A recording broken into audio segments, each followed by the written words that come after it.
We'll be here to dig in with the NBA, so a star-studded cast within the comforts of their couch. But I do want to start with the game of the night between the Lakers hosting the Hornets. Luka Doncic and LeBron trying to get that chemistry going before they go on a stretch run early on. Dorian Finney-Smith to Doncic. You've seen that before. Lakers cut it to 1. This was a close game all the way into the fourth quarter. Lakers trailed by 2. Doncic finds LeBron. Drives and throws it over Mark. Look at how aggressive this was. Quick behind-the-scenes story. Remember they were supposed to trade for Mark Williams? And remember Williams failed the physical? Yeah. Ronnie's like, wow, look at my dad. Game tied at 80. After the Hornets answer with the 3, LeBron step back over Williams, tied at 83. Under 3 minutes left in the fourth. Hornets down 2.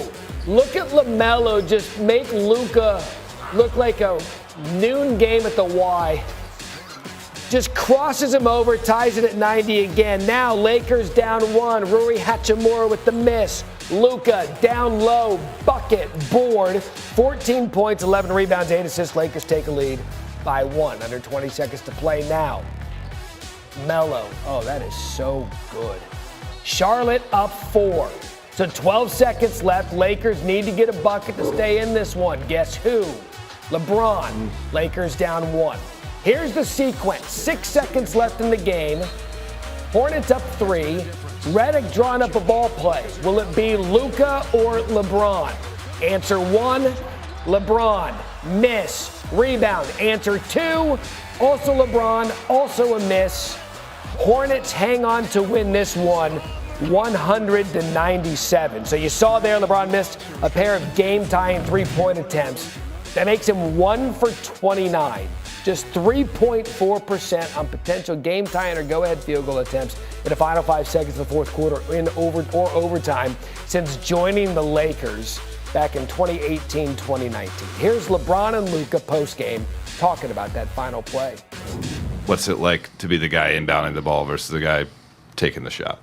Yeah, I mean, it's both ways. You know, he had it going, so obviously we're going to go to him.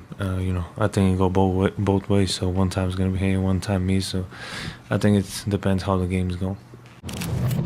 You run the set that the coaches, JJ draws up. You execute it and we executed. We just didn't make it.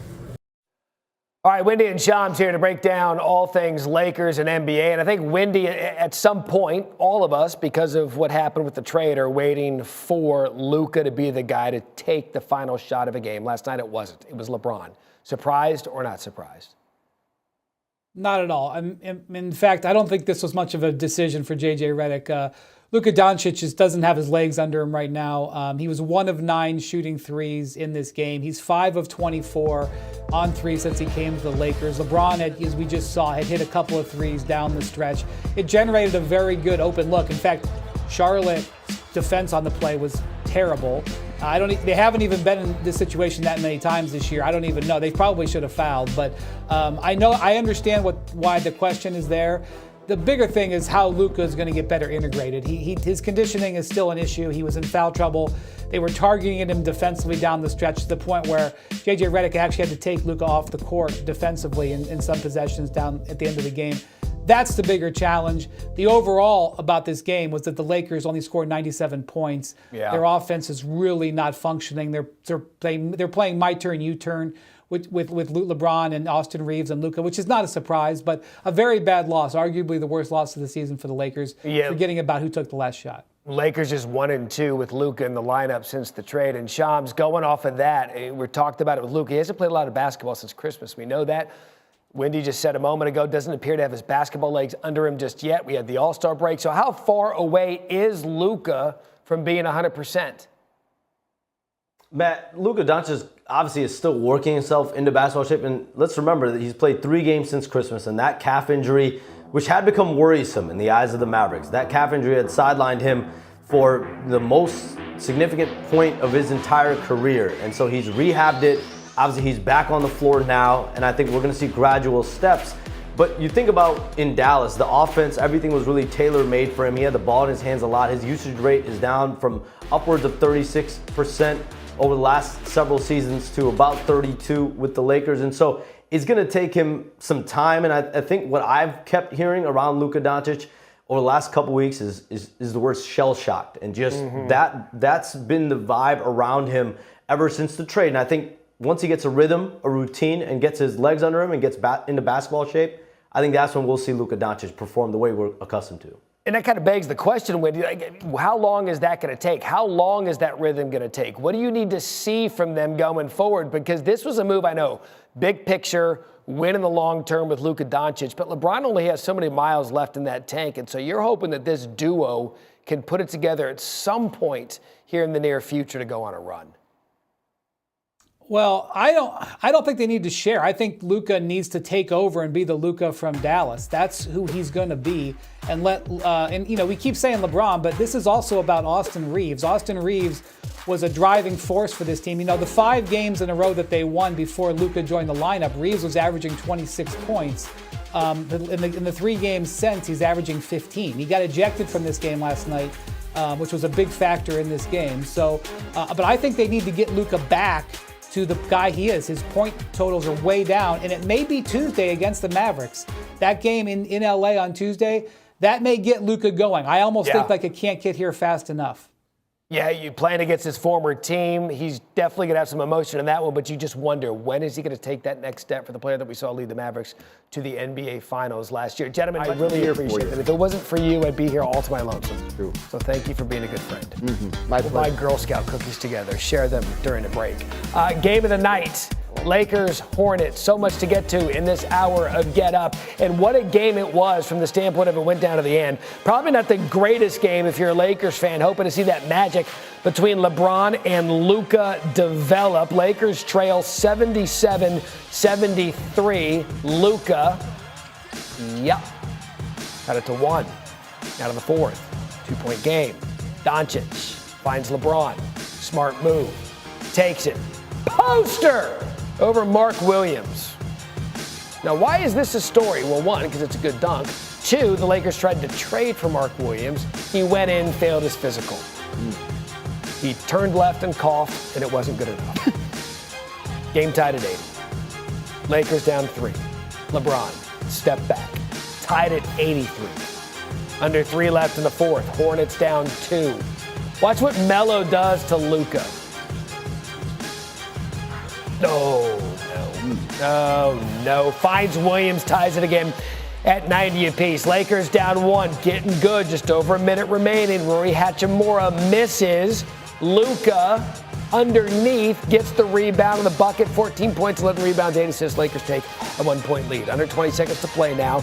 Here comes Melo. Look at this tough take to fall. Now it's a 4-point game. So Lakers need a bucket with 12 seconds remaining. LeBron drills it. Lakers down 1. 6 seconds left in the game. Hornets lead by 3. J.J. Redick drawing up a ball play. Will it be Luka or LeBron? The answer to this one, LeBron once, miss. Rebound. LeBron twice, miss. Ball game. Hornets hang on 100-97. LeBron 26 points, 7 rebounds, and 11 assists. Both players, both Luka and LeBron, spoke of the play call after the game when you look at what he's been doing with a chance with 1 for 29, just 3.4% on potential game-tying or go-ahead field goal attempts in the final 5 seconds of the 4th quarter or overtime. That's since joining the team. So about the final play, here are the guys. What's it like to be the guy inbounding the ball versus the guy taking the shot? Yeah, I mean, it's both ways. You know, he had it going, so obviously we're going to go to him. I think it go both ways. So one time it's going to be him, one time me. So I think it depends how the games go. You run the set that the coaches, JJ draws up. And we executed, we just didn't make it. All right, Wendy and Shams joining us top of the hour to talk about the Lakers, what we saw from them at our last night. And Wendy, I want to start with you.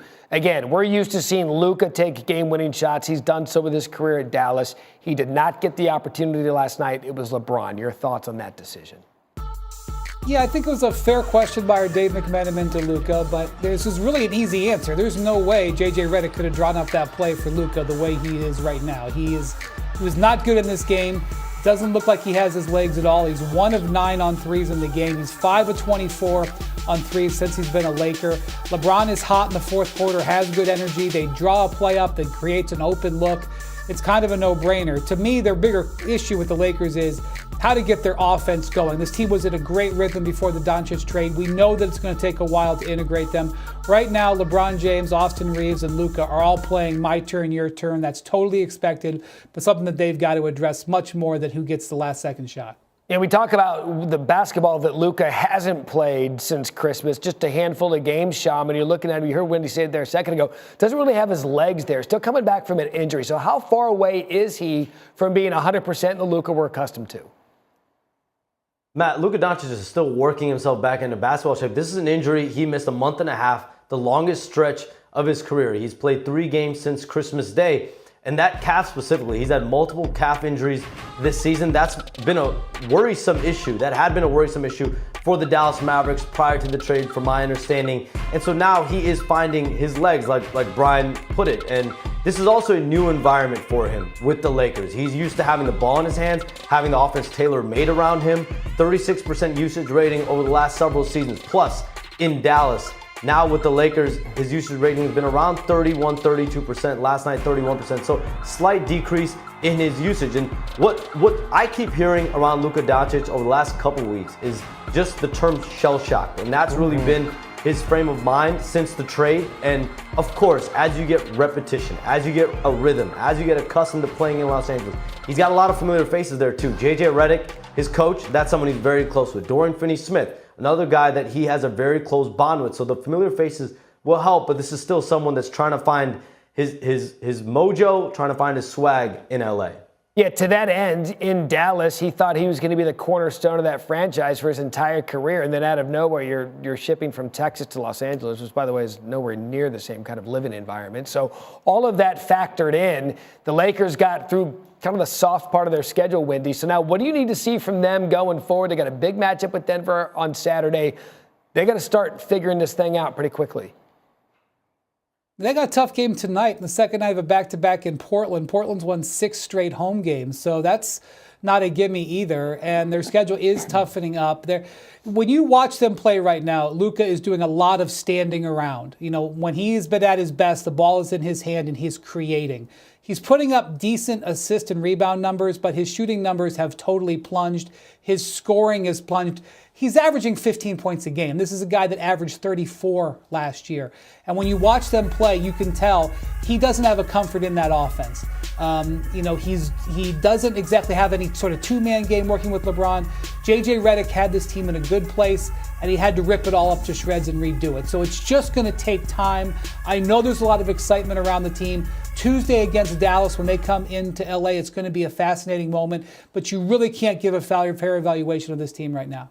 Yeah, you said it last hour, and it's actually a great point. You wonder if the Mavs game is going to be the one that wakes him up to get him going for a player that we've seen when he's healthy is one of the best in the world. Gentlemen, great stuff.